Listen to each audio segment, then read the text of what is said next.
नमस्कार दोस्तों, स्वागत है आप सभी का हमारे YouTube चैनल आलोक ज्ञान गंगा में। मित्रों, आज जो कहानी मैं आपको सुनाने जा रहा हूँ उसका शीर्षक है कच्चे सपने। इससे पहले कि मित्रों आप हमारी कहानी में खो जाएं, अगर आप हमारे चैनल पर पहली बार विजिट कर रहे हैं तो कृपया चैनल को सब्सक्राइब कर लें, बेल आइकन को प्रेस कर लें ताकि इस तरीके की कहानियां जो हर रोज मैं लेकर के आता हूं उसका नोटिफिकेशन सबसे पहले आप तक पहुंचे। तो चलिए मित्रों, देर ना करते हुए कहानी को शुरू करते हैं। कुछ सुना? तुम्हारे साहबजादे क्या गुल खिला रहे हैं। पढ़ाई लिखाई तो बस की रही नहीं, ना कुछ काम धाम के हैं, तो अब गली मोहल्ले में लड़कियों के पीछे पीछे घूम रहे हैं। निठल्ला नालायक कहीं का, बंद करो इसका खाना पीना। बड़े आए हीरो बनने, अरे शकल देखी है कद्दू जैसी है। 12वीं में बामुश्किल पास, वीर को अपने पिता से ऐसे ही ताने सुनने को मिलते हैं। आगे पढ़ने के लिए पैसे नहीं हैं और काम धंधा उसे भाता नहीं है। सपने भी ऐसे कि इस जन्म में भी पूरे होने से डरते हैं। उसके पिताजी पोस्ट मास्टर हैं, बस किसी तरीके से घर चल रहा है। बड़ी बहन मीना 12वीं के बाद घर पर सिलाई कढ़ाई का काम करके किसी तरीके से कुछ पैसे जुटा लेती है। लेकिन जो बेटा ना पढ़े लिखे ना कुछ कमाए तो ऐसे में बाप का गुस्सा होना जायज कहा जाएगा। लेकिन वीर के भी अपने तर्क हैं। ऐसे में आए दिन बाप बेटे के बीच ये तकरार होती रहती है। उसके बाद वीर गुस्सा हो करके घर से बाहर चले जाना, देर रात तक लौटना और फिर कभी कभी बिना खाए पिए सो जाना, यह आम बात हो गई थी। आज भी ऐसा ही कुछ हुआ है और वह अपने इकलौते और सार्वजनिक कमरे में बिस्तर पर मुंह घुसाए पड़ा है। यह वह कमरा था जहां पर वीर का ही साम्राज्य होता है, लेकिन अगर मेहमान आ जाता है तो यही कमरा वीर के लिए पराया हो जाता है और उसे छत पर सोना पड़ता है। तभी उसका मोबाइल बजा, जिसे लपक करके उसने शांत कर दिया, क्योंकि इसकी खबर उसके पिता को नहीं है। अगर उन्हें पता चल गया तो और तूफान आ जाएगा। कैसे कैसे तो उसने इसे खरीदा है, वह भी सेकंड हैंड। उसने धीरे से कहा, हेलो, कौन है भाई? अरे वीर भाई, प्यारे बोल रहा हूँ, पहचाना नहीं? अरे प्यारे मेरे यार, कहाँ है तू? इतने टाइम बाद। वीर का दोस्त प्यारे बोला, यहीं आया हूँ भाई, और बताओ तुम और राजा कैसे हो और कहाँ हो? वीर बोला, कहाँ जाऊंगा यार, घर पर ही बाबूजी के लेक्चर ले रहा हूँ। आवारा नकारा निकम्बा, मुफ्त की रोटियां तोड़ने वाला, और बाहर निकलूंगा तब आटे दाल का भाव पता चलेगा। वीर ने अपने बाबूजी की बातें कही तो प्यारे बोला, अबे छोड़ना, अब अपना टाइम आ गया है। बापू को ही नहीं पूरी दुनिया को दिखा देंगे कि हम भी कम नहीं हैं। उसकी बातें सुनकर के वीर बोला, अलादीन का चिराग हाथ लग गया क्या? हवा में कैसे उड़ रहा है भाई? प्यारे बोला, ऐसे ही समझ ले भाई। देख, अगर तुझे भी जल्दी से जल्दी पैसे कमाने हैं, धानी को मेरी भाभी बनाना है, तो कल दोपहर पुराने अड्डे पर आ जाना। धानी तुम्हें पता है? हाँ, क्यों नहीं यार है तू अपना, और यार की इतनी तो खबर रखता ही हूँ कि कौन मेरे यार के दिल की चोरनी है। प्यारे की बातों का वीर पर जादू चल गया था। वो बोला, भाई क्या बात कर रहा है, मतलब कैसे होगा ये? प्यारे बोला, अभी नहीं यार, अपने पुराने अड्डे पर मिल, सब पता चल जाएगा। वीर बोला, ठीक है, कल मैं कैसे भी करके आता हूँ, वैसे भी अभी तो घर से निकलने भी नहीं देंगे। प्यारे बोला, ठीक है, तू आ जा, फिर सब हो जाएगा, और ऐसे रो मत, गाना गा, दुख भरे दिन बीते रे भैया, अब सुख आयो रे। वीर बोला, नहीं यार, अपना टाइम आएगा, बिल्कुल आएगा, कोई शक? वीर बोला, ना यार, तू तो मेरा माई बाप है, चल आता हूँ। फोन काट करके उसने उसे तकिए में छुपा दिया और माँ से कहा, यार तुम तो माँ हो, तुम्हारा कलेजा भी पत्थर का हो गया है, अब मेरे लिए इस घर में बचा ही क्या है? बाबूजी के लिए तो मैं पहले ही पराया हो गया हूँ, अब जा रहा हूँ घर छोड़ करके। माँ ने समझाया, हमेशा की तरह मस्खरी कर रहा है, इसलिए कहा, रोटियां साथ दे दूं क्या? भूख लगेगी तो रास्ते में खा लेना। माँ अब रहने दो, यही रोटियां पहले दे दी होती तो आज घर छोड़ने की नौबत ना आती। अच्छा मैं आता हूँ कुछ देर में, बस अपने पति को मत बताना वरना मेरा जो होगा उसकी जिम्मेदार तुम ही होगी। अरे वीर सुन तो बेटा। पर वीर तो खिड़की से कूद करके जा चुका था। वीर की बहन बोली, माँ मत रोको उसे, वैसे भी यह घर किसी पिंजरे से कम नहीं है। और वो वापस सिलाई करने लगी और वीर की माँ अपने कामों में लग गई। घर से निकल करके वीर अपने दोस्त राजा को मिलने गया और उसे भी वीर ने प्यारे से हुई सारी बात बताई और अगले दिन अपने साथ पुराने किले पर चलने को कहा और वो मान गया, क्योंकि थोड़ी बहुत दोनों की हालत एक जैसी ही थी। वीर ने उसे कहा कि कुछ खाने को ला दे, सुबह से भी नहीं मिला उसे खाने को, तो राजा उसके लिए छाछ और रोटी लाया। खाना खा करके वीर ने डकार ली और वापस अपने घर आया। अगले दिन वो राजा को लेकर के अपने पुराने ठिकाने पर पहुंच गया। जब वो दोनों घर वालों के तानों से परेशान हो जाते हैं या कोई सिगरेट बात करनी होती है तो वो सब वहीं इकट्ठे होते हैं। वीर से पहले उनका पुराना साथी प्यारे वहां पहुंच गया था और थोड़ी देर में राजा और वीर भी पहुंच गए। वीर ने प्यारे को देखा तो उसका मुंह खुला का खुला रह गया। अरे भाई क्या लग रहा है, बिल्कुल हीरो जैसा।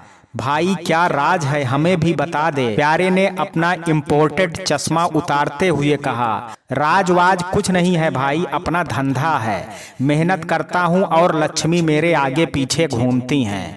वीर और राजा उसके हाथ दबाने लगे। राजा बोला, देख भाई तू तो अपना पुराना साथी है, हमें भी लगा ले धंधे में, हमारा भी भला हो जाएगा।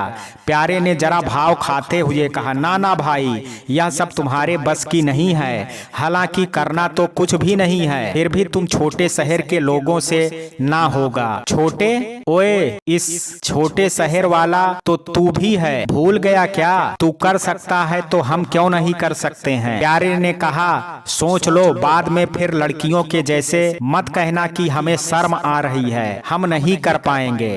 प्यारे की बात सुनकर के वीर ने पूछा, ऐसा क्या है कि शर्म आएगी? तो प्यारे उनको बरगलाते हुए बोला, देख यार ये शर्म ना सोच में होती है, छोटे शहर के लोग ना हर बात में शर्म और इज्जत बेइज्जती को जोड़ देते हैं। देखो अब जैसे हमारे शहर में बहुत घूंघट ना करें तो बेशर्म कही जाती हैं, लेकिन मुंबई में देखो बेटी और बहू एक सी लगती हैं और उन्हें बेशर्म नहीं स्मार्ट और मॉडर्न कहा जाता है। अब यह भी देखो, तुम धानी से चुप चुप के मिलते हो, बाजार में मिल जाए तो नजर भर के देख भी नहीं पाते हो, और वहां तो सब साथ साथ घूमते हैं और मन किया तो बिना शादी ब्याह के साथ ही रहते हैं। प्यारे की बात सुनकर के राजा और वीर के सवालों का पिटारा ही खत्म हो गया और उन्हें प्यारे किसी भगवान का भेजा हुआ दूत लगने लगा जो उन्हें सपनों की नगरी में ले जाने आया था। वीर तो धानी के हाथों में हाथ डाले चौपाटी पर घूमते हुए खुद को भी देखने लगा। वीर और राजा के आंखों में भी सुनहरे सपने थे, बड़े बड़े घर, चमचमाती गाड़ियां और बहुत कुछ, पर यह सब उनके पिता की कमाई से तो होने से रहा और खुद उनकी भी इतनी कुवत नहीं दिख रही थी। ऐसे में प्यारे का दिखाया रास्ता ही उन्हें सही और जल्दी सपने सच करने वाला लगा। उन दोनों ने एक दूसरे का मुंह देखा और प्यार से कहा, मेरे दोस्त, मेरे भाई, तुम जैसा कहोगे हम करेंगे, बस हमें भी अपने धंधे में लगा लो, हम जिंदगी भर तुम्हारा एहसान मानेंगे। प्यारे ने हंसते हुए कहा, अरे भाई लोग, इसमें एहसान वाली क्या बात है, तुम लोग तो अपने जिगरी यार हो। राजा बोला, भाई हम अब ये भी बता दो करना क्या है हमें और कैसे। प्यारे ने उन दोनों के कंधे पर हाथ रखते हुए कहा, तुम दोनों एक नया इतिहास लिखोगे कामयाबी का, और इस शहर में तो कुछ नहीं होना है। चलो मुंबई की चमचमाती दुनिया तुम्हें बुला रही है, जहां दौलत शोहरत ऐशो आराम सब तुम्हारा इंतजार कर रहे हैं। वीर तो उस सपनों में गोते लगाना लगा, लेकिन राजा ने पूछा, भाई क्या हमें घर छोड़ करके मुंबई जाना होगा? उसकी इस बात पर प्यारे ने उसे ऐसे देखा जैसे उसने कुछ गलत कह दिया हो। वह बोला, घर वाले? कौन से घर वाले?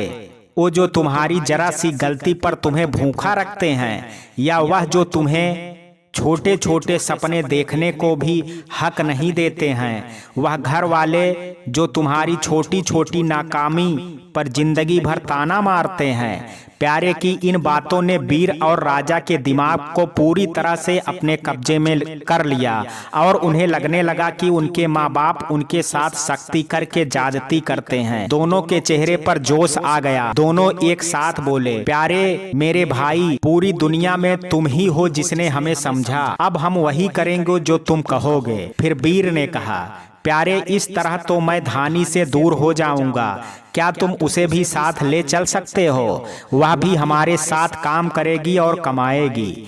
वीर की बातें सुन करके प्यारे की आंखें चमक उठी। उसने कहा, यह तो और भी अच्छी बात है। दोनों साथ कमाओगे तो ज्यादा आमदनी होगी। तुम दोनों साथ ही रहोगे और फिर थोड़े दिनों बाद तुम लोग शादी भी कर लेना।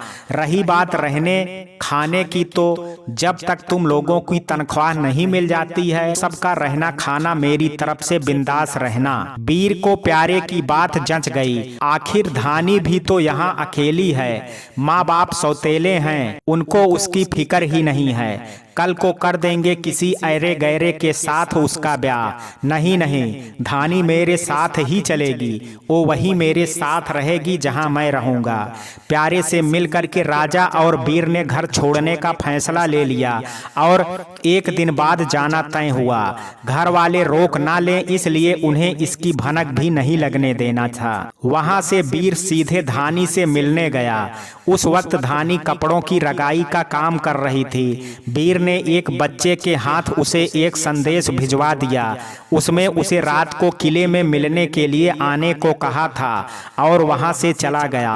उधर राजा भी आकर के चुपचाप जाने की तैयारी में लग गया। उसकी तो माँ ही थी। एक बार उसका मन भर आया, मैं चला गया तो माँ की देखभाल कौन करेगा। लेकिन फिर उसे वह लुभाने सपने दिखाई देने लगे जो प्यारे ने अपनी गोल गोल बातों से उसे दिखाया था। फिर उसने कहा, माँ तू मुझे एकदम नाकारा समझती है ना, पर तू देखना, मैं तुझे दिखाऊंगा कि तेरा बेटा नाकारा नहीं है। मैं तुझे दिखाऊंगा कि तेरा बेटा क्या कर सकता है। अब तू भी और माँओं की तरह अपने बेटे पर नाज करना। इसलिए कुछ दिन और गालियां दे देना मुझे, मैं जल्दी आऊंगा। खुद को साबित करने और जल्द से जल्द अपने सपने को पूरा करने की जद्दोजहद में दोनों दोस्त अपने अपनों का दिल तोड़ करके उनसे दूर जाने वाले थे। लेकिन इस उम्मीद में कि जब वह बहुत सारे पैसा कमा करके लाएंगे और लौट करके आएंगे तो ना सिर्फ उनके सपने पूरे कर पाएंगे बल्कि उनकी नाराजगी भी दूर कर देंगे। वीर बिस्तर पर पड़ा कभी पुरानी साड़ी में लिपटी और पसीने में तरबतर अपनी माँ को देखता तो कभी कुंवारी बैठी बड़ी बहन के आंखों में उन सपनों को सर झुकाए देखता जो इस उम्र की लड़कियों की आंखों में पलते हैं। तभी वीर की माँ ने कहा, वीर आजा खाना खा ले बेटा, कहीं तेरे बाबूजी आ गए और कोई बात हो गई तो फिर थाली छोड़ करके चला जाएगा। माँ की इस बात पर वीर कुछ नहीं बोला और चुपचाप आ करके बहन मीना के पास बैठ गया। दीदी तुम भी खाओ ना, दोनों साथ खाते हैं। जब देखो मशीन में लगी रहती हो, पर तुम देखना जब मैं कमाने लगूंगा तो फिर आपको यह सब नहीं करना पड़ेगा और एक बहुत बड़े घर में आपकी शादी करूंगा। मीना वीर का चेहरा देखती रह गई। ओए वीर तू ठीक तो है? वीर बोला, हाँ जीजी ठीक हूँ और जो कहा वह मैं करके दिखाऊंगा। वीर की बहन और उसकी माँ उसके इरादे नहीं समझ पाई। मीना ने बड़े प्यार से वीर को अपने हाथों से खाना खिलाया और खाना खा करके वीर चुपचाप अपने बिस्तर पर पड़ गया। लेकिन नींद उसकी आंखों से कोसों दूर थी और अभी तो धानी से भी मिलने जाना था। थोड़ी रात बीतने के बाद जब घर में सब सो गए तो वीर चुपचाप उठा और हमेशा की तरह खिड़की से कूद करके पुराने किले की ओर चल पड़ा, क्योंकि वहां धानी जो आने वाली थी वह तेज कदमों से जल्दी ही वहां पर पहुंच गया, पर शायद धानी अभी तक नहीं आई थी। उसने सोचा पता नहीं वह आ पाएगी कि नहीं। फिर दिल ने कहा वह जरूर आएगी और मेरे साथ मुंबई भी चलेगी। वो आज तक उसकी हर बात मानती आई है और आज भी उसे मानना पड़ेगा, क्योंकि धानी के बिना तो वो ये शहर तो क्या ये दुनिया भी नहीं छोड़ेगा। बेचैनी में वह रात के अंधेरे में इधर उधर टहल रहा था। चांदनी रात थी, तारे छिटके पड़े थे। खामोश रातों में झींगुरों की रुनझुन आवाज आ रही थी। तभी दूर उसे धानी आती दिखाई दी। यूं तो हल्की दूधिया रोशनी थी, मगर उसका गोरा रंग इस रोशन में भी दमक रहा था। जैसे ही वह पहुंची, वीर ने उसे गले लगा लिया। कैसी है तू और इतनी देर क्यों लगा दी? धानी ने थोड़ा शर्माते हुए कहा, क्या करूं, सारे काम निपटाते निपटाते देर हो गई, पर मैं ठीक हूँ। ये बता आज क्यों बुलाया? 2 दिन पहले ही तो आई थी। वीर बोला, क्यों 2 बार ना मिल सकता क्या? वो बात नहीं है वीर, तुम जानते हो मेरा बाहर निकलना कितना मुश्किल है। अगर किसी ने देख लिया तो जान के लाले पड़ जाएंगे। वीर उसका हाथ पकड़ करके उसे अंदर ले गया और एक बड़े से पत्थर पर बैठते हुए बोला, इसलिए तो तुझे बुलाया है। सोच, अगर ऐसा हो जाए कि हम दोनों खुलेआम एक साथ एक ही कमरे में रहें तो। वीर की बात सुन करके धानी हैरानी से आंखें फाड़ती हुई और अपने दोनों हाथों को अपने मुंह पर रखते हुए धीरे से बोली, हे राम जी, ये क्या कह रहे हो? ऐसा कैसे होगा? तुम भी जाने क्या क्या सोचते हो। वीर ने उसका हाथ हटाते हुए कहा, ऐसा हो सकता है पगली, और होगा भी, बस तुझे मेरा साथ देना होगा। साथ किस काम में? वीर देखो, अब ना मुझसे नहीं रहा जा रहा है, पूरे पेट में गुड़गुड़ हो रही है, बताओ ना क्या सोचा है? वीर धीरे से हंसा और उसके गालों को खींचते हुए बोला, पागल, मुंबई चलोगी क्या? नशा करके आया है क्या? नहीं धानी, सच कह रहा हूँ। देख, हम सब मुंबई चलते हैं, मैं, तू और राजा। वहाँ प्यारे हमें कोई बहुत बड़ा काम, पैसे वाला काम देगा। हम साथ में रहेंगे धानी। और तो और, मुझे वहाँ तुझे चोरी चोरी देखने और मिलने की भी जरूरत नहीं है। फिर जब हम बहुत सारे पैसा कमा लेंगे तो वापस आ जाएंगे। वीर, ऐसा कौन सा काम है वहाँ जो जाते ही पैसे बरसने लगेंगे? देखो वीर, थोड़ा कमाएंगे, थोड़ा खाएंगे, पर यहीं रहेंगे। और रही बात हमारी, तो घर वालों को मना लेंगे शादी के लिए, और अगर नहीं माने तो फिर जहाँ कहेगा वहाँ चलेंगे, भाग करके शादी कर लेंगे। तेरा दिमाग खराब हो गया है। जो घर वाले हमें मिलने नहीं देते वह हमारी शादी करवाएंगे, और भाग करके कहाँ जाएंगे, क्या खाएंगे? धानी, मैं अब ऐसे जिंदगी नहीं जी सकता जहाँ एक एक खुशी के लिए तरसना पड़े। मैं जाऊंगा बस, और तू भी साथ चलेगी। इन लोगों के साथ में तुझे नहीं छोड़ सकता। वीर, मुझे ठीक नहीं लग रहा है कुछ, ऐसे कैसे चलूं तुम्हारे साथ? वीर तैस में आकर के धानी का हाथ छोड़ करके खड़ा हो गया। धानी, मैं जाऊंगा और तुम साथ चलोगी। अगर तुम नहीं चलोगी तो फिर मेरा मुंह कभी नहीं देखेगी। मैं कभी यहाँ लौट करके वापस नहीं आऊंगा। वीर, यह कैसी जिद है? तुझे जो समझना है समझ, पर मेरा यही फैसला है। और हाँ, कल दोपहर तक अगर तूने अपना फैसला नहीं बताया तो भूल जाना कि कोई वीर नाम का पागल इस दुनिया में था जो तुझसे बेहद प्यार करता था। वीर की बातें सुन करके धानी डर गई और बोली, वीर, मेरी जिंदगी तेरी ही है, मैं चलूंगी तेरे साथ। अब गुस्सा थूक दे और घर चल। धानी की हाँ के बाद वीर की खुशी का ठिकाना नहीं रहा। धानी भी अपनी सौतेली माँ की ज्यादतियों से परेशान थी। वह जानती थी कि उसकी सौतेली माँ और शराबी बाप उसे कहीं भी बेच देंगे, इसलिए वह भी जाने को तैयार हो गई। अगले दिन तीनों अपने घर वालों से बहाना करके प्यारे के बताए गए पते पर पहुंच गए, जहां से वह तीनों फिर रेलवे स्टेशन पहुंचे।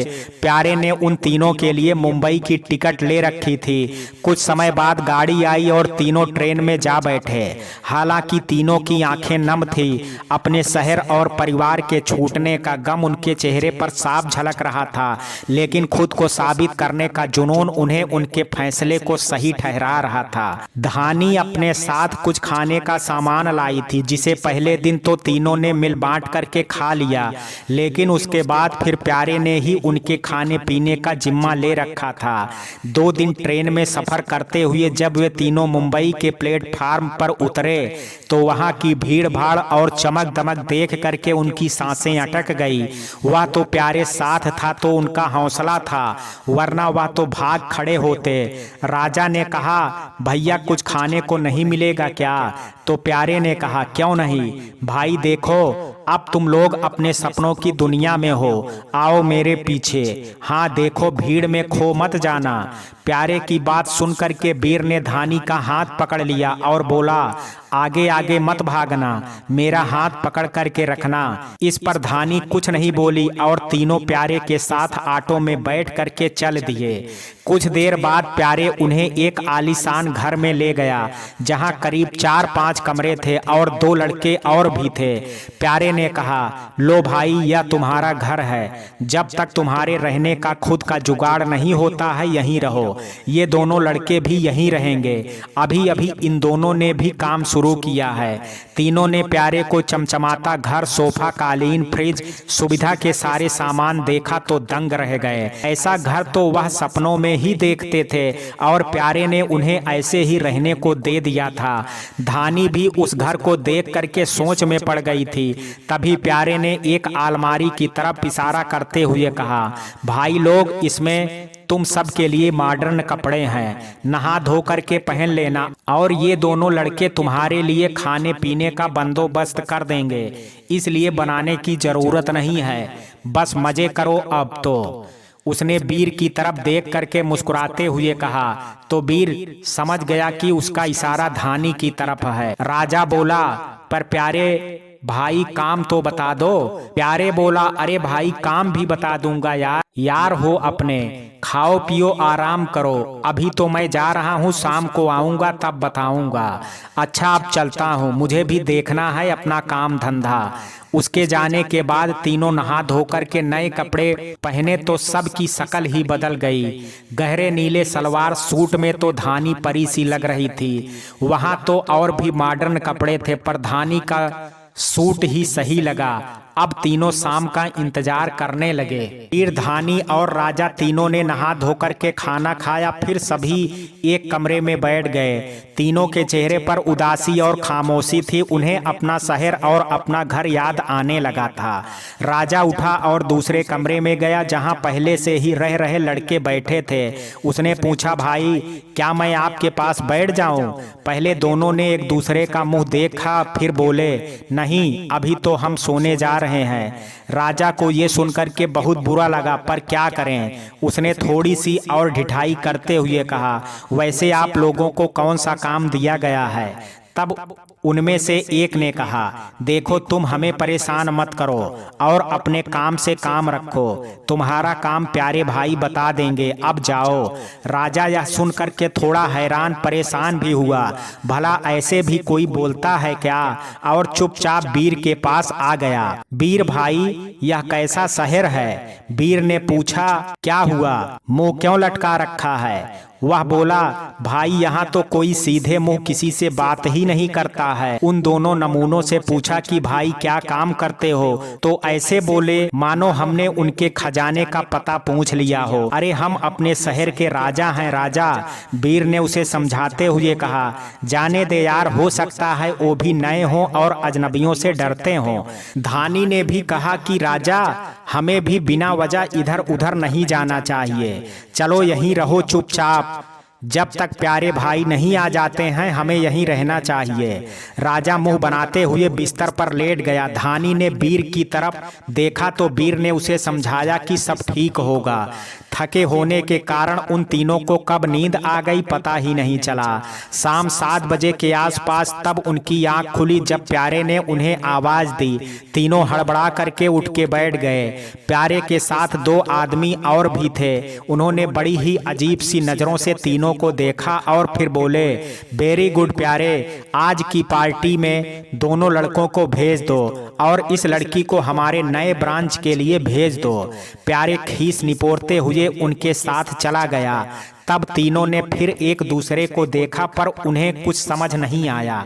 तभी प्यारे वापस आया और बोला, चलो भाई लोग तैयार हो जाओ, तुम्हारा काम शुरू होगा आज से ही, और पैसे भी एडवांस में मिले हैं। उसने तुरंत जेब से नोटों की गड्डी निकाली और तीनों के आगे लहरा दी। इतने पैसे एक साथ देख करके तीनों की आंखें फटी की फटी रह गई। इससे पहले उन्होंने इतने पैसे कभी नहीं देखे थे और यहाँ तो काम से पहले ही पैसे मिल गए। वीर ने प्यारे से कहा, यार इतने पैसे? तो वो बोला, सब तुम्हारे हैं और फ्री में नहीं दे रहा हूँ भाई, काम भी तो करवाना है। अच्छा सुनो वीर और राजा, तुम मेरे साथ चलो और धानी भाभी के लिए अभी मैं एक आदमी को भेज देता हूँ, वह उन्हें काम समझा दे। वीर ने हैरानी से देखा और बोला, तो क्या हम अलग अलग? अरे भाई बस काम के टाइम, उसके बाद साथ रहना। अब दोनों के काम अलग अलग हैं तो चलो चलो जल्दी, पार्टी 9 बजे शुरू होगी।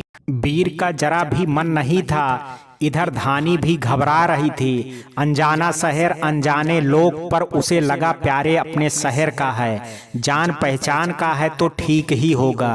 वीर और राजा प्यारे के साथ ही गाड़ी में बैठ करके एक बड़े से घर में गए। वहाँ किसी पार्टी की तैयारी चल रही थी, लेकिन यह क्या, यहाँ तो बस औरतें ही थी हर उम्र की, शायद बहुत बड़े घरों की। उन्होंने बड़े अजीब अजीब कपड़े पहन रखे थे, हाथों में पीने का गिलास था। तभी प्यारे ने एक आदमी से मिलवाते हुए कहा, इधर आओ, या तुम्हें सब समझा देंगे। उस आदमी ने प्यारे को कई सारी नोटों की गड्डियां दी और वह उन्हें जेब में रख करके बाहर चला गया। प्यारे के बाहर जाते ही वह आदमी उन दोनों को एक कमरे में ले गया और बोला, तुम लोगों की जरूरत का सारा सामान यहाँ है, अच्छी तरह से तैयार हो करके नीचे पार्टी में आना। और यह कह करके वह चला गया। वहाँ का नज़ारा देख करके उन दोनों का दिमाग खराब हो गया। यह कैसी पार्टी है जहाँ सिर्फ औरतें हैं, और जब कोई आदमी नहीं है तो हमारा यहाँ क्या काम है। तभी उस कमरे में खड़ा एक आदमी दबी जुबान में हंसा, जो वहाँ उनकी मदद के लिए था। वीर ने गुस्से में आकर के उसका कॉलर पकड़ लिया। क्यों बे, क्यों हंस रहा है? कोई चुटकुल्ला सुनाया क्या मैंने? वह मोटी खुदरी चमड़ी वाला अधेड़ डर गया और हाथ जोड़ करके बोला, माफ कर दो साहब। उसकी हालत देख करके वीर को खुद पर गुस्सा आया और उसने उसका कॉलर छोड़ दिया। उसने खुद को शांत किया और फिर उनको कुछ पैसे दिए। उसके बाद उसने पूछा, काका हम दोनों यहाँ नए हैं, हमें कहा गया है कि काम मिलेगा, पर अब तक कुछ पता नहीं चल रहा है, हमारी मदद करो। उस आदमी ने पहले इधर उधर देखा, फिर जल्दी से जा करके दरवाजा बंद करके वीर के पास आकर के बोला, बेटा इस प्यारे ने तुम्हें उल्लू बनाया है और जाने कितने लड़के लड़कियों को बना चुका है। वीर एकदम चौंक गया। यह क्या कह रहे हो काका? हाँ बेटा, ये पैसे वालों की दुनिया है, इनके पास अथाह पैसा है, लेकिन मन का सुकून नहीं है। यह तो बस यहाँ मौज मस्ती के लिए आती हैं और प्यारे तुम जैसे लड़कों को उनके लिए लाता है, इसके लिए यह बहुत पैसा देती हैं। बेटा कुछ लोग तो अपनी मर्जी से पैसों के लालच में आते हैं, पर तुम ऐसे नहीं लगते हो। और बेटा जो यहाँ एक बार आ जाता है फिर उसका जाना मुश्किल होता है। यह सुन करके तो वीर के हाथ पैर फूल गए और राजा रुआंसा हो गया। वह बोला, वीर मुझे घर जाना है, जल्दी चल यहाँ से। पर वीर के मुंह से निकला, धानी, मतलब उस कमीने प्यारे ने धानी को कहीं, नहीं नहीं मैं ऐसा नहीं होने दूंगा। और वह कमरे से निकल करके बाहर की तरफ जाने लगा। पर कुछ दूर जाने पर ही उसे 4 मोटे हट्टे कट्टे बाउंसर टाइप के लोगों ने उसे और राजा को उठा करके वापस कमरे में ला करके पटक दिया और कहा कि यहाँ से निकलने की सोची तो इस दुनिया से ही गायब हो जाओगे, समझे। वीर के कानों में वह आवाज किसी झन्नाटेदार थप्पड़ की तरह लगी और वो चक्कर खा करके गिर पड़ा। गिरते वक्त भी उसके मुंह से एक ही नाम निकला, धानी। वीर के सामने प्यारे का सच सामने आ गया। वह बेहद उदास था, या यूं कहें कि वह एक ऐसे दलदल में फंस गया था जहां से निकलना बहुत मुश्किल था। और जो सबसे बड़ा डर था वह था धानी को लेकर के। प्यारे वीर और राजा को लेकर के जब निकला था तभी वहां एक औरत आई जो पहनावे और शकल से तो पढ़ी लिखी लग रही थी। उसने कहा, धानी चलो तैयार हो जाओ। धानी चुपचाप उसके पीछे चल दी और एक कमरे में जा पहुंची। यहाँ तुम्हारा जरूरत के सभी सामान है, नहा धो करके तैयार हो जाओ, फिर तुम्हारा मेकअप किया जाएगा। लेकिन मेकअप की क्या जरूरत है, जैसा कहा जाए वैसा करो और जल्दी करो, साहब आते होंगे, उनके आने से पहले तैयार रहना। धानी ने थोड़ा डरते हुए कहा, मौसी यहाँ क्या हो रहा है, मुझे समझ नहीं आ रहा है। मौसी, मैं किसी की मौसी नहीं हूँ और मुझे मौसी वौसी मत समझना, मैं इतनी भी भोली नहीं हूँ। अच्छे से काम करना, साहब लोग खुश हो गए तो अच्छा दाम और काम भी मिलेगा। अभी तुम नई हो, पहला दिन है तो ज्यादा कुछ नहीं, सबको आराम से खिलाना पिलाना है बस। कपड़ों से देखने में पढ़े लिखे पर असल में राक्षस जैसे थे वो लोग। सबकी आंखों में हैवानियत समाई थी। धानी जैसे कुछ और लड़कियां उनके आसपास बैठी थी। कोई पी रहा था तो कोई लड़कियों को घटिया और लाचारी नजरों से देख रहा था। तभी किसी ने धानी को जकड़ने की कोशिश की। नशे की बदबू उसे अपने कंधे की तरफ से आती हुई महसूस हुई और अगले ही पल धड़ाम से वह शख्स जमीन पर गिर गया, मगर बिना एक पल गंवाए एक दूसरा थप्पड़ धानी के चेहरे पर पड़ा। हाउ डेयर यू, अपनी औकात देखी है, तुम्हारी हिम्मत कैसे हुई हमारे कस्टमर पर हाथ उठाने की। धानी ने देखा एक लंबी चौड़ी औरत, यही कोई 30-35 साल की, स्लीवलेस ब्लाउज और काली साड़ी में नागिन जैसी फुफकारती औरत खड़ी थी। ले जाओ इस जाहिल गंवार को, ये प्यारे भी जाने कहां कहां से उठा लाता है, 1 रुपए नहीं दूंगी हरामखोर को। धानी बैठी बैठी सोचती रही, कब तक खुद को बचा पाऊंगी इन गिद्धों से। तभी एक आदमी कमरे में आया। वो शख्स नशे में चूर था और आते ही धानी के नजदीक जा करके उसके साथ बदतमीजी करने लगा। धानी ने उसे धक्का मारा और वह दूसरी तरफ जा गिरा। उसने बहुत पी रखी थी, वह संभाल नहीं पाया। उसके बाद धानी ने उसके सर पर फूलदान मारा तो वह बेहोश हो गया। धानी उसे घसीट करके सोफे के पीछे छुपा आई। तभी वो काली साड़ी वाली औरत आई। ये आवाज कैसी थी? कुछ नहीं मैडम जी, वो मैं गुलदस्ते से टकरा गई थी और कर भी क्या सकती है, जाओ जा करके इंतजार करो, मैं भेजती हूँ किसी को, और इस बार फिर कोई उल्टी सीधी हरकत मत करना। धानी सर झुकाए खड़ी रही। उसके जाते ही धानी ने दरवाजा बंद किया और उस आदमी के हाथ पैर और मुंह बांध दिए और वापस अपनी जगह आकर के बैठ गई। वह जानती है थोड़ी देर में कोई और आ जाएगा, कितनों को बेहोश करेगी, और तो और वह उस चुड़ैल को ज्यादा देर बेवकूफ नहीं बना सकती है। क्या करूं क्या करूं? तभी उसके हाथों में खुजली हुई और चेहरे पर भी हल्की खुजली होने लगी। वैसे यह तो काफी देर से हो रहा था पर उसका ध्यान नहीं गया। दरअसल उसने कभी मेकअप नहीं किया था, पर यहाँ उसके चेहरे और शरीर पर मेकअप की एक परत चढ़ा दी गई थी जो कि उसे सूट नहीं हुआ और एलर्जी के लक्षण आने लगे थे। पर धानी को ऐसी तकलीफ में अपनी आजादी की चाबी दिखाई देने लगी। उसने अपने हाथों और चेहरों पर तेज खुजली की जिससे बहुत सारे चकत्ते और लाल निशान बन गए। कई जगह तो कट गया। यह काफी दर्दनाक था, पर धानी को इसके सिवा कोई और रास्ता नहीं सूझ रहा था। उसने एक दुपट्टे से खुद को ढक लिया और बैठ गई। तभी दरवाजा पीटने की आवाज आई। धानी ने तुरंत दरवाजा खोला। दरवाजा खोलते ही सामने एक आदमी हाथ में बोतल लिए खड़ा मिला। साथ में वह काली साड़ी वाली नागिन भी खड़ी थी। धानी दरवाजा छोड़ करके एक तरफ खड़ी हो गई। जाइए जनाब, एकदम नया माल है, आपको पसंद आएगा। ये लड़की कोई गड़बड़ मत करना, वरना जानती हो ना हम क्या करेंगे। धानी इस बार भी चुपचाप खड़ी रही। अंदर आते ही उस आदमी ने दरवाजा बंद कर दिया और गिलास ले करके धानी की तरफ बढ़ा, पर धानी ने तुरंत उसके पैर पकड़ लिए। हैरान होते हुए वो आदमी पैर छुड़ा करके दूसरी तरफ जा करके खड़ा हो गया। ये क्या कर रही हो लड़की? साहब, हमारा जो होना था वो हो गया, पर अब मैं नहीं चाहती कि मेरी वजह से किसी और की जिंदगी नरक बने। उस आदमी को आधा नशा तो वैसे ही उतर गया। क्या बोल रही हो? किसकी जिंदगी खराब हो रही है? साफ साफ कहो। धानी ने तुरंत अपने शरीर से दुपट्टा उतार दिया और अपना हाथ और चेहरा दिखाया। यह देखो साहब, यह छूत की बीमारी मुझे लग गई है और जो भी मुझे छुएगा उसे भी हो जाएगा। मैंने तो काली साड़ी वाली मालकिन को बहुत समझाया कि ऐसा मत करो, कितने लोगों की जिंदगी नरक बन जाएगी, पर पैसों के लालच में आप सब से झूठ बोल करके यहाँ भेज देती है। लेकिन मेरा क्या हाल हो गया है, मुझे छूने के 24 घंटे के अंदर अंदर आप भी इसी घाव और उसके दर्द से तड़पने लगेंगे। धानी की बातें सुन करके उसके आंखों में आंसू आ गए।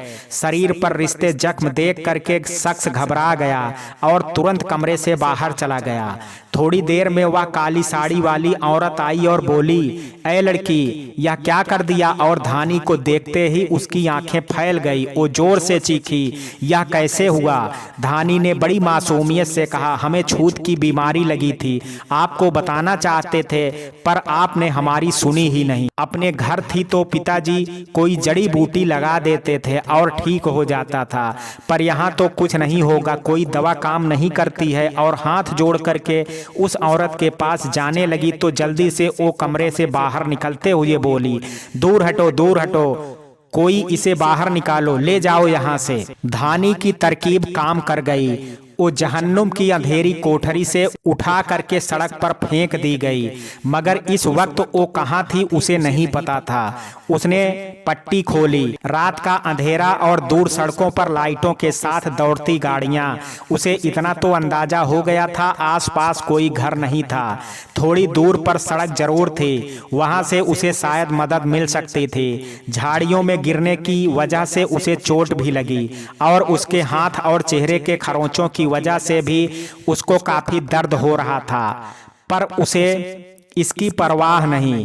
वो तो बस जल्दी से निकल करके वीर के पास जाना चाहती थी, मगर उसे तो पता ही नहीं था कि आखिर वीर कहाँ पर है।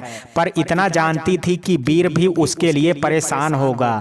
किसी तरह धानी झाड़ियों से बाहर निकली। उसने सोचा कि किसी गाड़ी वाले से मदद लूं, मगर वो इतना डर गई थी कि उसे लगा कि हो सकता है इनमें से भी कहीं कोई प्यारे जैसा हुआ तो इस बार उसका बचना नामुमकिन होगा। उसने तय किया कि वह सुबह होने तक का इंतजार करेगी और वो झाड़ियों से निकल करके सड़क किनारे ही पत्थर की आड़ ले करके बैठ गई। वो बेहद डरी थी पर उसने हिम्मत नहीं हारी।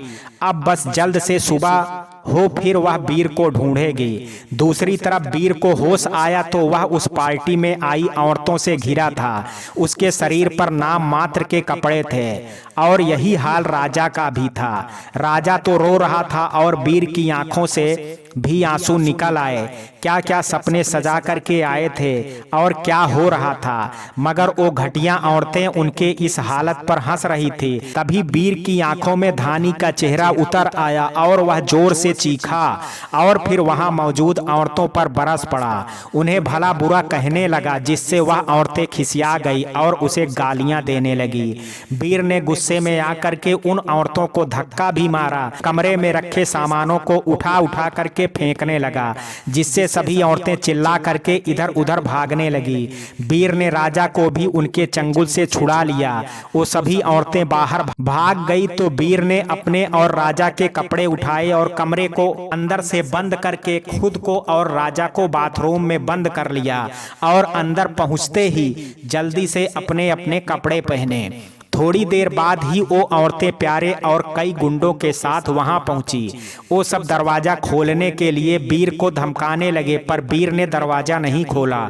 वह सोचने लगा कैसे बचें। राजा बोला, भाई पुलिस को फोन करो, वो हमें जरूर बचा लेंगे। मगर फोन, वीर को फोन तो उसके पास था ही नहीं, जाने कहाँ खो गया था। कुछ देर सोचने के बाद वीर ने हिम्मत की और बाथरूम का दरवाजा खोल करके कमरे में झांका। बाहर से दरवाजा पीटने और उसे धक्का मारने की आवाज आ रही थी। वो डरते डरते कमरे में आया। वहां उसे किसी का मोबाइल पड़ा मिला, शायद उन औरतों में से किसी एक का हो। वह जल्दी से उसे लेकर के वापस बाथरूम में आ गया और तुरंत दरवाजा बंद करके उसने पुलिस को फोन किया, मगर घंटी जाने के बाद भी फोन नहीं उठाया गया। राजा घबरा करके बोला, भाई जल्दी कर, वो लोग दरवाजा तोड़ करके अंदर आ जाएंगे और हमें पकड़ करके ले जाएंगे। कर तो रहा हूँ भाई, कोई फोन नहीं उठा रहा है। वीर के भी हाथ पैर कांपने लगे थे, पर करता भी क्या। राजा बार बार उसे कहता, वीर भाई जल्दी कर, मुझे बचा ले, जिससे वीर ने गुस्से में आकर के उसे डांट दिया, चुप हो जा, एकदम चुप हो, कर रहा हूँ कोशिश ना, और क्या करूँ, मुझे भी यहाँ से निकलना है, धानी को बचाना है। पता नहीं इन कमीनों ने उसके साथ क्या किया होगा। भगवान मेरी धानी को इन शैतानों से बचाना, वरना मैं खुद को कभी माफ नहीं करूँगा और ना ही जिंदा रह पाऊंगा। राजा शांत रहा, कोई ना कोई रास्ता निकल जाएगा। इसी बीच पुलिस की कॉल लग गई। वीर ने तुरंत पुलिस को सारी बातें बताई। पुलिस ने पूछा, तुम हो कहाँ? तो वीर ने बताया कि उसे नहीं पता कि वो कहाँ है। तब पुलिस ने कहा, ठीक है, हम पता करने की कोशिश करते हैं और तुम्हारी मदद करेंगे। पर तब तक कमरे का दरवाजा टूट चुका था और वह सारे कमरे में पहुंच चुके थे। अब तो वीर की हिम्मत भी जवाब दे गई और राजा वीर को देख करके रोने लगा। वीर ने उसे चुप रहने का इशारा किया। कमरे में पहुंचते ही वह सारे वीर और राजा को ढूंढने लगे, पर कमरे में उन्हें ना पा करके वह सब बाथरूम का दरवाजा पीटने लगे। वीर समझ गया था कि जब तक पुलिस यहाँ पहुंचेगी ये लोग उन्हें पकड़ लेंगे और फिर जाने क्या करेंगे, और शायद वह धानी को भी हमेशा के लिए खो दे। बाहर ज्यादा लोग थे और वह दो तो सीधे मुकाबला तो मौत को दावत देने जैसा था। भागने में ही भलाई थी। उसने राजा को कहा, राजा आज अपनी ताकत दिखानी है, इस रोशनदान को जितनी जल्दी तोड़ सको तोड़ दो, अब यही आखिरी रास्ता है। राजा और वीर ने अपना हाथ मिलाया और जय बजरंग बली बोला। उन सभी गुंडों ने मिलकर के जल्दी ही बाथरूम का दरवाजा भी तोड़ दिया, मगर यह क्या, वीर और राजा तब तक रोशनदान के सहारे निकल चुके थे, पर उनकी पहुंच से नहीं थे। लोगों ने वीर और राजा को ढूंढना शुरू कर दिया, क्योंकि वो जानते थे कि दोनों ज्यादा दूर नहीं गए हैं, वो अभी भी उन्हीं के इलाके में हैं। उन्हें धानी के बारे में भी पता चल चुका था और जानते थे कि अगर वीर राजा भाग गए तो उनका बहुत नुकसान हो जाएगा और उन्हें जेल भी हो सकती थी, इसलिए वो सब ढूंढने में लग गए। राजा कमरे से निकल गए, पर उस घर से बाहर जाना और भी मुश्किल था। चारों तरफ गुंडे घूम रहे थे, लेकिन रात का अंधेरा उनके लिए वरदान बन गया और वो किसी तरह से घर से बाहर निकल गए।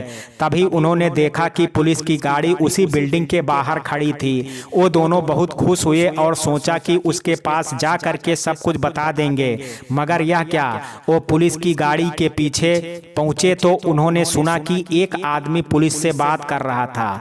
वह दोनों तो भाग गए। पुलिस वाले ने कहा कि पागल हो तुम सब, कहा था कि शांत रहो, मैं आता हूं और उन्हें किसी तरह बहला फुसला करके पकड़ लूंगा, पर नहीं, तुम लोगों को तो पालतू कुत्तों पर ज्यादा भरोसा है, अब भुगतो। तब दूसरा आदमी बोला, यह सब हम बाद में समझ लेंगे, अभी दोनों को ढूंढो, वह ज्यादा दूर नहीं गए होंगे और आपके पास जरूर आएंगे। पुलिस वाला बोला, तुम फिक्र ना करो, एक बार मेरे हाथ लग गए साले तो सालों को ऐसी जगह बंद करूंगा कि बाहर की दुनिया ही भूल जाएंगे। ये बात सुनकर के राजा और वीर के होश उड़ गए। वो दोनों उल्टे पैर वहां से दूर निकल आए। वीर भाई अब क्या करें, कहां जाएंगे, यहाँ तो पुलिस वाले भी मिले हैं, अब कौन हमारी मदद करेगा। वीर ने उसको हिम्मत देते हुए कहा, राजा अगर हम वहां से सही सलामत निकल आए हैं और उस पुलिस के हाथ भी नहीं लगे तो समझ लो भगवान हमारी मदद कर रहा है और वही आगे भी करेगा। मुझे यकीन है वो हमें बचा लेंगे, लेकिन राजा यही यकीन मैं धानी के लिए नहीं कर पा रहा हूँ। और इतना कह करके वीर राजा के गले लग करके रो पड़ा। दोनों बहुत थक चुके थे और भूखे भी थे। उन्हें अपना शहर, अपना परिवार याद आ रहा था। राजा बोला, एक बार वापस अपने घर पहुंच जाऊं, फिर चाहे बाबू कितनी भी गालियां दे, चाहे भूखों मर जाऊं, पर कभी अपना घर छोड़ कहीं और जाने की सोचूंगा भी नहीं। अब वीर को अपने बाबूजी के डांट भी भली लगने लगी थी। राजा, वो सही तो कहते थे, गलत तो मैं था। बेटा बड़ा होता है तो माँ बाप उसमें अपना सहारा ढूंढते हैं। बाबूजी भी तो यही चाहते थे कि मैं पढ़ लिख करके कुछ बन जाऊं, तो क्या गलत चाहते थे? गलत तो मैं था जो बिना मेहनत के सब कुछ हासिल करना चाहता था, और देखा आज कहाँ पहुंच गया। मैंने आज तक उन्हें कोई खुशी नहीं दी है। भगवान, बस एक मौका दे दो मुझे अपनी गलती सुधारने का, फिर कभी ऐसी गलती नहीं करूंगा। वीर के हाथों में वो मोबाइल था जो उसने कमरे से लिया था।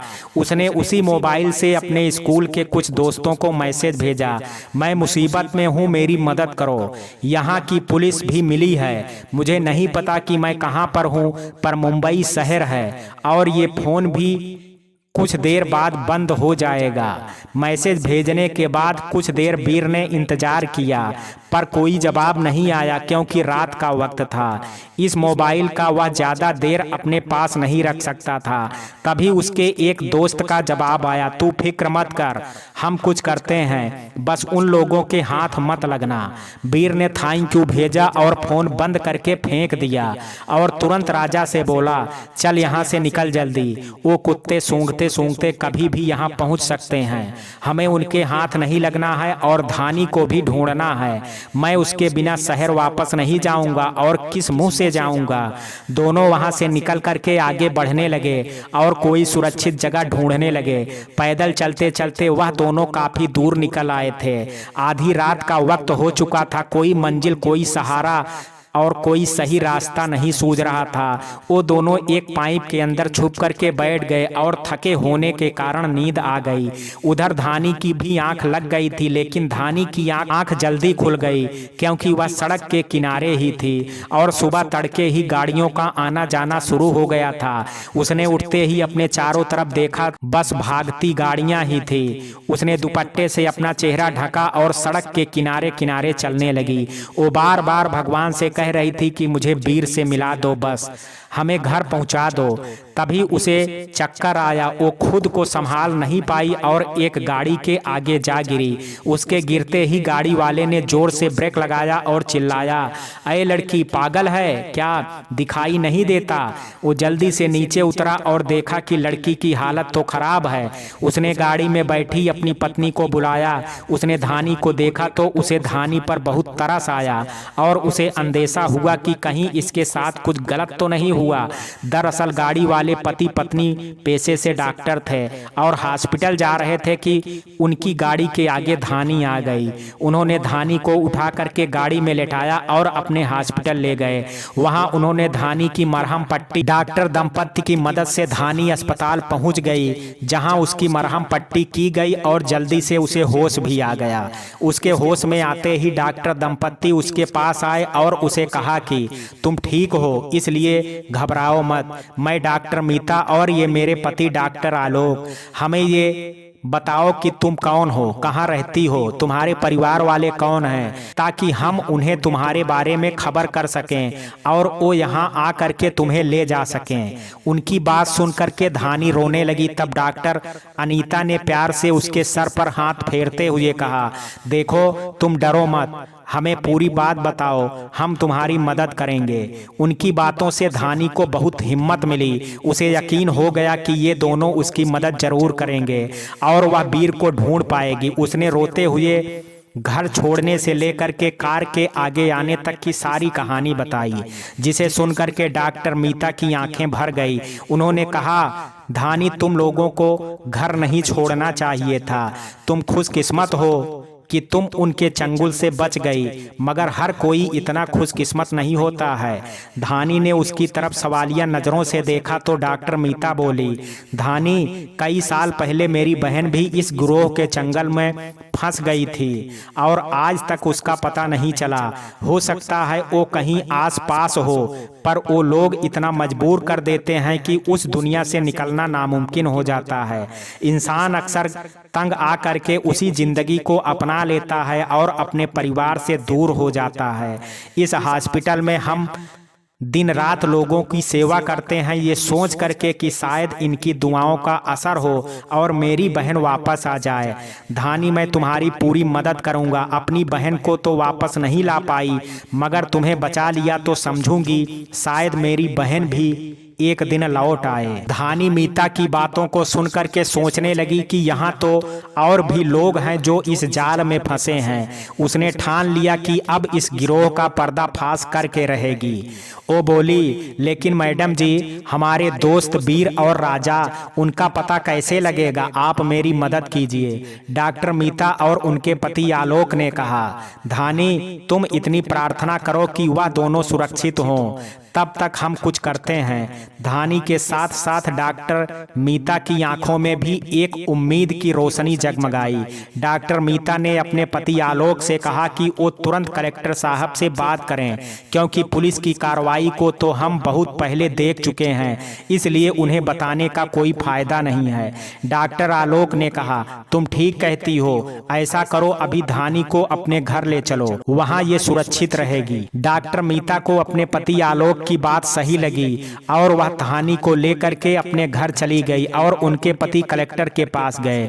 कलेक्टर से मिलकर के उन्हें सारी बातें बताई। तब कलेक्टर ने उन्हें चुपचाप कार्रवाई करने का भरोसा दिया और कहा कि वह पुलिस या किसी और से इसकी चर्चा ना करें, क्योंकि अगर उन लोगों को जरा भी भनक पड़ती है तो सभी अपराधी सतर्क हो जाएंगे और फरार हो जाएंगे, फिर उन्हें ढूंढना बहुत मुश्किल हो जाएगा।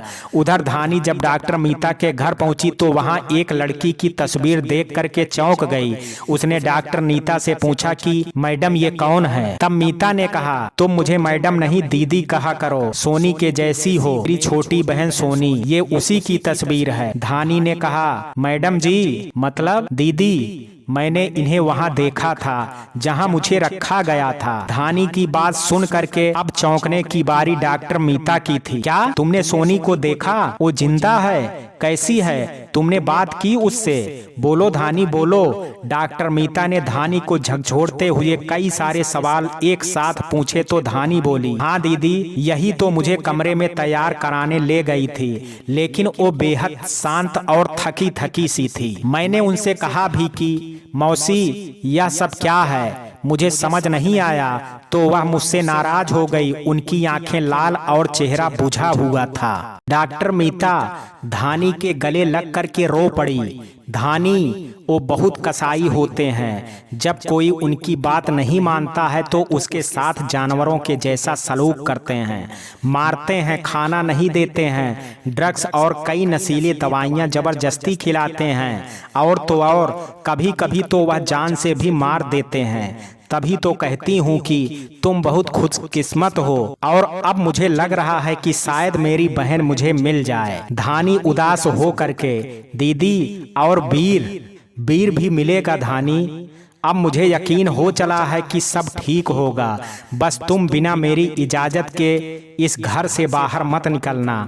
हमारी मेड काशी आंटी हैं जो अभी थोड़ी देर में आती होंगी, वो बहुत अच्छी हैं, जो भी हो उनसे बोल देना, और ये लो मेरा नंबर रखो, कोई ज़रूरत हो तो मुझे फ़ोन करना। मैं और आलोक वीर को ढूंढने की कोशिश करते हैं, तुम बिल्कुल भी फिक्र ना करो। धानी को अपने घर छोड़ करके डॉक्टर मीता वापस लौट आई। वो वीर और अपनी बहन सोनी को पता लगाने के लिए कोशिश करने लगी।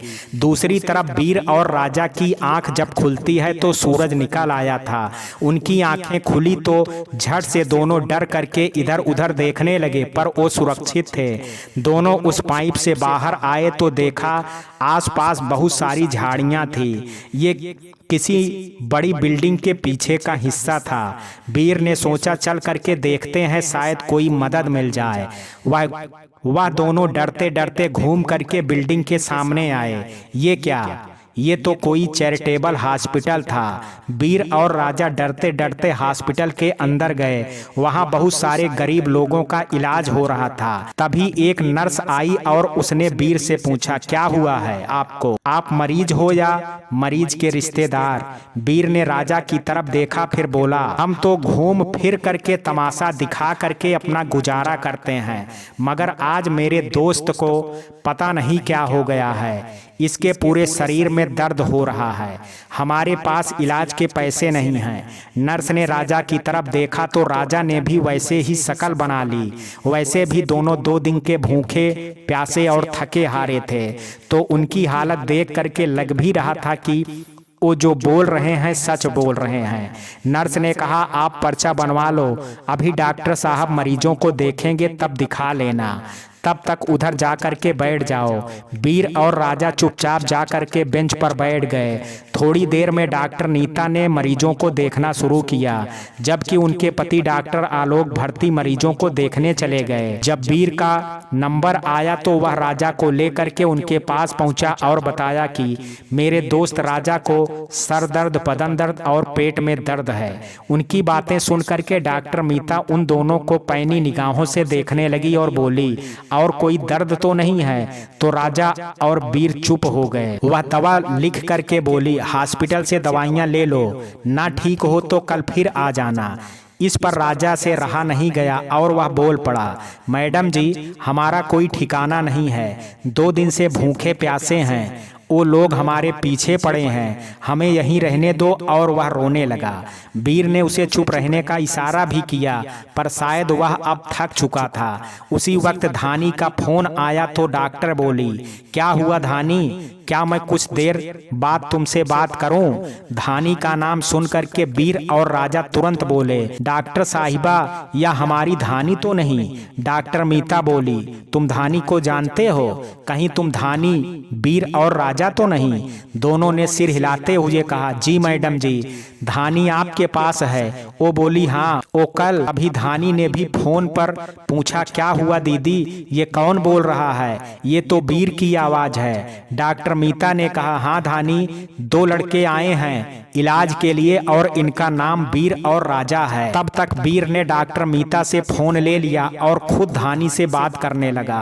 अब डॉक्टर मीता को यकीन हो गया कि यही वीर और राजा हैं। उन्होंने धानी से कहा, मैं इन्हें लेकर के आती हूँ, अब फोन रखो। डॉक्टर मीता जानती थी कि वो लोग भी इन्हें ढूंढ रहे होंगे, इसलिए उन्होंने उन दोनों को कंबल से ढकने को कहा और जल्दी से गाड़ी में बिठा करके अपने घर को चली। डॉक्टर मीता ने अपने पति आलोक को बताया कि वीर और राजा मिल गए हैं और वह घर जा रही है उन्हें लेकर के। थोड़ी देर बाद आप भी आ जाना। इसके बाद वो दोनों को लेकर के अपने घर पहुंची। जैसे ही वीर ने धानी को देखा तो उसके गले लग गया।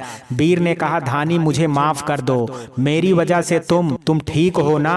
और लोगों ने कुछ, हाँ वीर, मैं ठीक हूँ और मैं उन लोगों को चकमा दे करके वहां से निकल आई, और मैं और राजा भी किसी तरह से वहां से निकल आए हैं, पर वो हमें अभी ढूंढ रहे हैं और वहां की पुलिस भी मिली है। डॉक्टर मीता तीनों को अंदर कमरे में ले गई और कहा कि वो सब यहाँ बेफिक्र होकर के रह सकते हैं। उन्होंने काशी को बोल करके सब के लिए चाय नाश्ता भी लाने को कहा। थोड़ी देर बाद डॉक्टर आलोक भी आ गए। फिर उन दोनों ने वीर, राजा और धानी से डिटेल में सारी बातें सुनी। उन्हें पता चला कि सोनी भी उन्हीं लोगों की गिरफ्त में है। तो उन्होंने कहा कि कलेक्टर साहब से अभी बात हो गई है, वह हमारी मदद करने को तैयार हैं। वीर और राजा, क्या तुम उस जगह के बारे में बता सकते हो कुछ? क्योंकि अगर जगह का पता लग जाए तो आसानी होगी। वीर ने कहा, सर, रात का वक्त था और हम काफी दूर आ गए थे चलते चलते, तो ठीक ठाक नहीं बता सकते हैं। तब राजा बोला, लेकिन सर, हम आपके हॉस्पिटल के पीछे छुपे थे और मुझे याद है आपके हॉस्पिटल से पूरब की ओर से हम आए थे, तो अगर हम उसी तरफ आगे बढ़ें तो शायद पता चल जाए कि हम कहाँ थे। राजा की बात सुनकर के आलोक ने कहा, तुम सही कह रहे हो। अगर हम पूरी प्लानिंग और तैयारी के साथ काम करें तो उन लोगों को पकड़ा जा सकता है और फिर हम हमें पुलिस को भी साथ मिलेगा। कलेक्टर साहब ने एक पुलिस टीम देने का वादा किया जो यहाँ की पुलिस से अलग होगी और हमारी मदद करेगी। धानी बोली, पर हम क्या करें? तब वीर बोला, एक काम कर सकते हैं। सबने एक साथ पूछा, क्या? तो वीर मुस्कुरा करके बोला, राजा और मैं उस इलाके में जाएं, मगर पुलिस टीम के साथ, वो भी सादे कपड़े में, ताकि वो लोग पहचान ना पाएं। वीर की बात सुन करके राजा ने मुंह बनाया और बोला, नहीं वीर भाई, फिर से वहां नहीं जाऊंगा। अब की बार तो वह चुड़ैले मुझे मार ही डालेंगे। इस पर सब हंसने लगे। तो वीर ने कहा, नहीं राजा, ऐसा नहीं होगा इस बार। ओ नहीं, हम उन्हें फंसाने जा रहे हैं और उस प्यारे को तो मैं छोड़ूंगा नहीं। तभी कलेक्टर का फोन आया डॉक्टर आलोक के पास और उन्होंने जो बताया उसे सुन करके आलोक के चेहरे पर चमक आ गई। फोन कटने के बाद मीता ने पूछा, किसका फोन था? तब डॉक्टर आलोक ने बताया कि कलेक्टर साहब का फोन था। उन्होंने कहा कि एसपी अमर सिंह ने कलेक्टर साहब के पास एक मेल भेजा है जो शायद इसी केस से जुड़ा है। इसमें वीर और धानी के नाम का जिक्र है।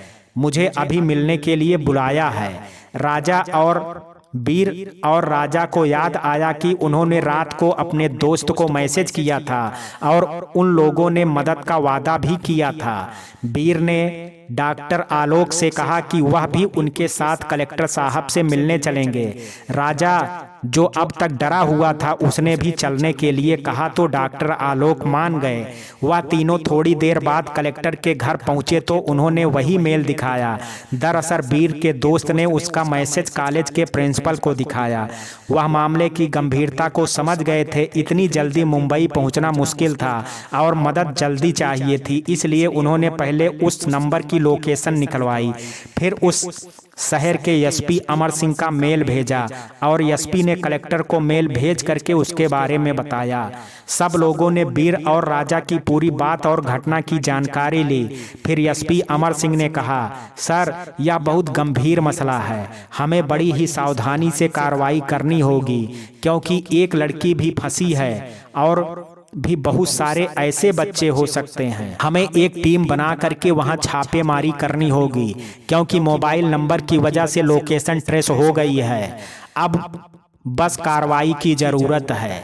एसपी अमर सिंह ने कहा कि वो लोग राजा और वीर को ढूंढ रहे होंगे, तो क्यों ना हम इन्हें उसी इलाके में छोड़ दें और थोड़ी दूर से उन पर अपनी टीम के साथ नजर रखें और जैसे ही वह लोग आए उन्हें पकड़ लें। सभी को यह बात बहुत अच्छी लगी। एसपी अमर ने सब समझा दिया। कुछ देर बाद वो अपनी टीम को सादे कपड़ों में ले करके उस इलाके में पहुंच गए और वीर राजा को वहीं उतार दिया। उन दोनों ने अपने कपड़े गंदे कर लिए और चेहरा भी। फिर वह दुकान दुकान घूमने लगे। कभी पता पूछते, कभी खाने के पैसे मांगते। करीब 1 घंटे हो गए थे उन्हें भटकते हुए, मगर बात ना बनी। उसे लगा खाली हाथ लौटना पड़ेगा। तभी उसे कुछ महसूस हुआ और वो राजा से लिपट करके रोने लगा। राजा भाई, अब हम अपने घर नहीं जा पाएंगे और किस मुंह से जाएंगे? अब मैं जीना नहीं चाहता। मैं जा रहा हूँ, गाड़ी के नीचे कट करके अपनी जान दे दूंगा। राजा समझ गया कि वीर क्या और क्यों कर रहा है और वह भी रोने का नाटक करते हुए बोला, हाँ भाई, यही सही रहेगा। यही कहते हो? अब मैं भी तुम्हारे साथ चलता हूँ। मुझे भी नहीं जीना है। 2 दिन हो गए हैं। भूख से मरने से तो अच्छा है कि तुम्हारे साथ गाड़ी के नीचे ही कट करके मर जाऊं। चलो भाई चलो।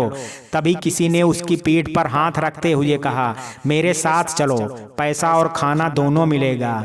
वीर ने डरते हुए कहा, नहीं नहीं, तुम हमें मारोगे, हमें बंद कर दोगे। वो बोला, नहीं नहीं, ऐसा कुछ नहीं है। मैं तो बहुत अच्छे दिल का हूँ और तुम जैसे बच्चों की मदद भी करता हूँ।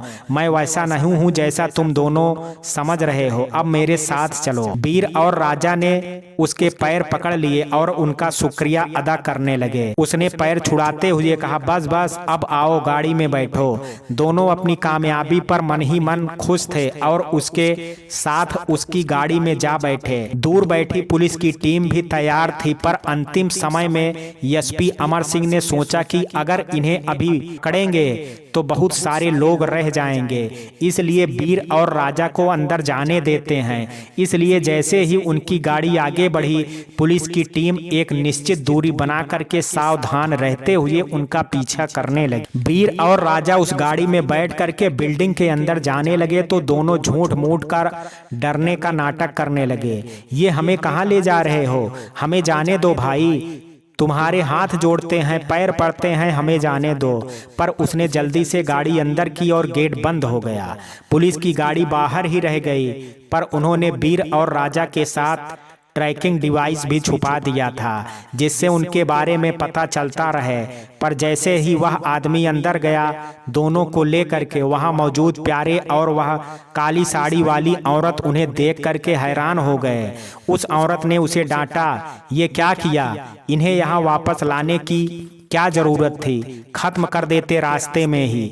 ये सुन करके राजा बोला, मैडम जी, मैं तो इनसे कह रहा था कि हमें घर जाने दो, हम अब कभी यहाँ नहीं आएंगे, हमें माफ कर दो मैडम जी, हमें घर जाने दो। लेकिन प्यारे नहीं जानता था कि वो दोनों यहाँ से वापस जाएं, क्योंकि फिर गांव में सबको पता चल जाएगा कि उसकी घटिया हरकतों के बारे में। तभी राजा ने कहा, प्यारे भैया, जो किया सो किया, पर हम तुमको अभी भी दोस्त मानते हैं, बस एक एहसान कर दो, हमें घर भेज दो, हम कभी किसी से कुछ नहीं कहेंगे तुम्हारे बारे में। मेरी माँ बहुत बावली है, मर जाएगी मेरी याद में रो रो करके। प्यारे उनसे नजर नहीं मिला पा रहा था और जिन लोगों के साथ वो था उनके पास ना दिल था ना ही इमोशंस। उसने उनमें से एक ने राजा को धक्का दिया और बोला, घर जाना है तुझे? घर की याद आ रही है? ठीक है, अभी भेजता हूँ तुझे, लेकिन तेरे घर नहीं, भगवान के घर। और उसने उस पर बंदूक तान दी। राजा ने आंखें बंद कर ली, उसकी आंखों से आंसू बह रहे थे, जबकि वीर उसके पैर पकड़ करके गिड़गिड़ाने लगा कि वो राजा को छोड़ दे। पुलिस ने पूरी बिल्डिंग को घेर लिया था और वह चुपचाप पीछे की पाइप और खिड़कियों से अंदर उतरने लगे थे, लेकिन वीर और राजा से अभी भी दूर थे और वो दोनों उन गुंडों के बीच घिरे थे, इसलिए पुलिस कोई खतरा नहीं उठाना चाहती थी। तभी गोली चली, वीर को झटका सा लगा, वह चीखा, राजा! राजा की आंखें फटी की फटी रह गई। तभी प्यारे धड़ाम से गिर पड़ा। राजा को लगने वाली गोली उसने अपने सीने पर ले ली थी। वीर ने गुस्से में आकर के उस आदमी से पिस्तौल छीन ली और उन सब पर तान दी। राजा ने प्यारे को संभाला और गोली की आवाज सुन करके पुलिस ने तेजी दिखाई और तुरंत उस जगह पहुंच गए जहां राजा, वीर और बाकी गुंडे थे। उसने पहुंचते ही सबको गिरफ्तार कर लिया। प्यारे राजा की गोद में पड़ा था। उसने वीर और राजा से हाथ जोड़ करके माफी मांगी और दोनों ने उसे माफ भी कर दिया। प्यारे ने उस जगह के बारे में भी बताया जहां धानी को भेजा था। पुलिस ने वहां भी छापा मारा और वहां मौजूद सभी लोगों को गिरफ्तार कर लिया गया और प्यारे को हॉस्पिटल ले गए, जहां समय रहते ऑपरेशन करके उसे बचा लिया गया। जैसे ही डॉक्टर मीता आलोक को पुलिस की कार्रवाई का पता चला तो वो दोनों धानी के साथ पुलिस स्टेशन पहुंचे। धानी जहां वीर और राजा से मिली, वहीं डॉक्टर मीता जेल में बंद लोगों के बीच अपनी बहन को ढूंढने लगी, पर उन्हें अपनी बहन दिखाई नहीं दे रही थी। वो बहुत निराश हो गई थी। तब धानी उनके पास आई और उसने वहां के इंस्पेक्टर से कहा।